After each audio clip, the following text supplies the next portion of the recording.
మునుగోడు ఉప ఎన్నిక ప్రచారంలో అన్ని పార్టీల నేతలు బిజీగా ఉన్నారు. ఎన్నికల సమయం దగ్గర పడుతుండడంతో ఉన్న కొద్ది సమయాన్ని సద్వినియోగం చేసుకునేందుకు ప్రయత్నిస్తున్నారు. అభ్యర్థులు ఆయా పార్టీల నేతలు ఇంటింటికి వెళ్లి ప్రచారం చేస్తున్నారు. ముఖ్యంగా అధికార టీఆర్ఎస్ పార్టీ ఈ ఎన్నికలను ఎంతో ప్రతిష్టాత్మకంగా తీసుకుంది. ఎలాగైనా గెలిచి తీరాలన్న పట్టుదలతో ఉంది.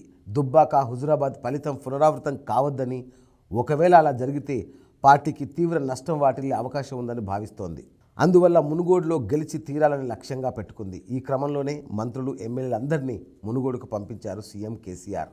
మునుగోడు నియోజకవర్గాన్ని మొత్తం 86 క్లస్టర్లుగా విభజించి వాటికి ఇన్ఛార్జీలను నియమించారు. 14 మంది మంత్రులతో పాటు 72 మంది ఎమ్మెల్యేలకు ఎన్నికల ప్రచార బాధ్యతల్ని అప్పగించారు. ఒక్కో ఎంపీటీసీ పరిధికి ఒక్కో ఎమ్మెల్యేను ఇన్ఛార్జిగా నియమించారు.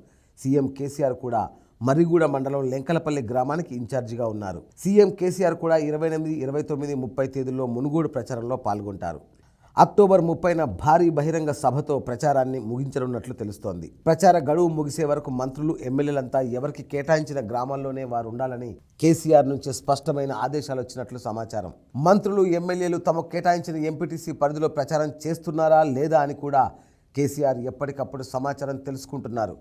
కొందరు నేతలు ఉదయం పూట ప్రచారం నిర్వహించి రాత్రి హైదరాబాద్కు వస్తున్నారని తెలియడంతో వారిపై పార్టీ పెద్దలు ఆగ్రహం వ్యక్తం చేసినట్లు తెలిసింది. అత్యవసరమైతే తప్ప మునుగోడు నియోజకవర్గాన్ని వదిలి వెళ్లకూడదని ఇన్ఛార్జీలను సీఎం కేసీఆర్ ఆదేశించినట్లు సమాచారం. పగలు మాత్రమే కాదు, రాత్రిళ్ళు కూడా అక్కడే ఉండాలని స్పష్టమైన ఆదేశాలు ఇచ్చారట. గ్రామంలోని ముఖ్య నేతలు అసంతృప్తులతో మాట్లాడేందుకు ఆ సమయాన్ని వినియోగించుకోవాలని సూచించినట్లు తెలుస్తోంది. మొత్తం మీద మునుగోడులో గెలుపు కోసం టీఆర్ఎస్ పక్కా ప్రణాళికతో ముందుకు సాగుతోంది. ఒక్క ఓటు కూడా మిస్ కాకుండా ఆ పార్టీ మొదటి నుంచి పక్కా ప్రణాళికను అమలు చేస్తోంది. దీంతో తమ గెలుపు ఖాయమని ఆ పార్టీ నేతలు భావిస్తున్నారు.